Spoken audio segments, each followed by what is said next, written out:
Konnichiwa. Asami here. Today we're gonna make chocolate lava cakes, which are also called Fondant Chocolat in French. Once you put your fork inside, the warm melted chocolate sauce runs out. It's so decadent, a hit for all chocolate lovers, plus it's gluten-free. I also create a recipe in the vegan version. It's egg-free, dairy-free, and nut-free. I'll be sharing this recipe after the original one. Are you ready? Let's get started. First of all, we're gonna make the chocolate sauce.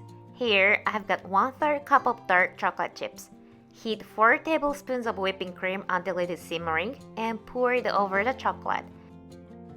Wait about 15 seconds while the chocolate heats up and then mix it gently from the center until it's well combined.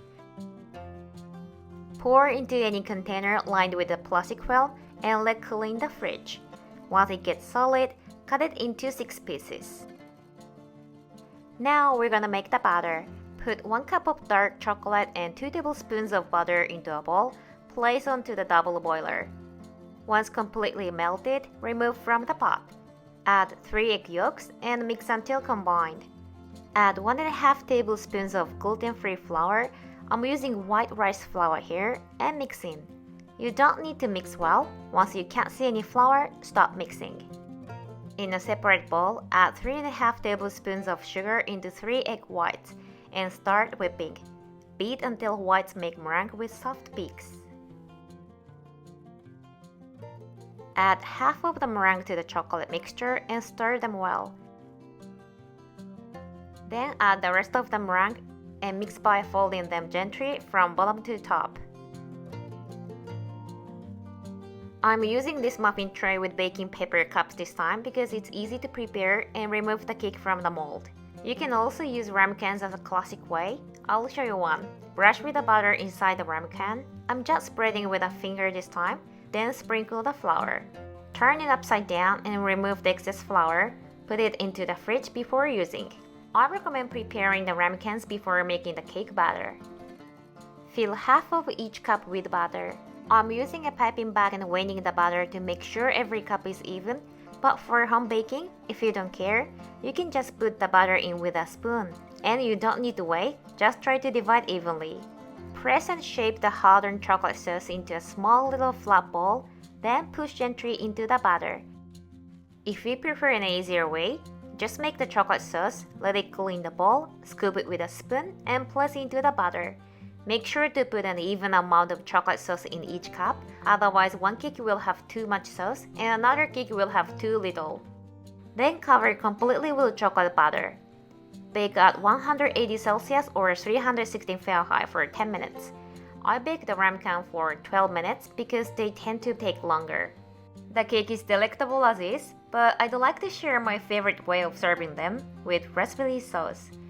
For this sauce, I just mixed 1/3 cup of raspberry puree and 1 tablespoon of powdered sugar. You could make your own sauce with fresh raspberries or buy a sweetened puree. Place the cake gently in the middle, smash 1 raspberry and sweep it across the sauce for presentation, and sprinkle with powdered sugar. The bitterness and sweetness of the chocolate go incredibly well with the tartness of raspberry. I also like serving them with vanilla ice cream on top. Arrange some roasted walnuts and sprinkle a little bit cocoa powder just like this. The combination of warm, rich chocolate, cold vanilla ice cream, and crispy walnuts is just perfect. Now I'm going to show you the dairy-free, egg-free, and nut-free version. For the chocolate sauce, we use 1/3 cup of dairy-free dark chocolate and 4 tablespoons of coconut milk. Make the sauce just the same as the original one. Put 2/3 a cup of dairy-free dark chocolate and 3 tablespoons of coconut oil into a bowl. Place over the double boiler and melt completely. Add 1/3 cup of sugar. Here I'm using unrefined organic cane sugar and mix just until incorporated. I've got a half cup of flour, 3 tablespoons of unsweetened cacao powder, and 1 teaspoon of baking powder. Mix them a bit and sift into the bowl. Mix gently but don't overmix. Then add 1/3 cup of soy milk.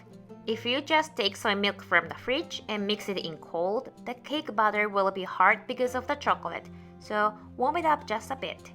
I just put it into the microwave for 10 seconds before adding. Okay, the batter is ready. It's just the same way as the original one from here. Divide the batter into the muffin cups, put the chocolate sauce in it, and pour the batter in to cover the sauce. Bake it in the preheated oven at 180 Celsius or 360 Fahrenheit for about 12 minutes. You can enjoy this dessert as is, with your favorite sauce or with vegan ice cream. Share with me your favorite way to enjoy. Both of these recipes can be baked beforehand and stored before serving. Just warm the cake up in the microwave or the oven until the cake is hot. These cakes are sure to impress your family and friends and be one of your favorite go-to recipes.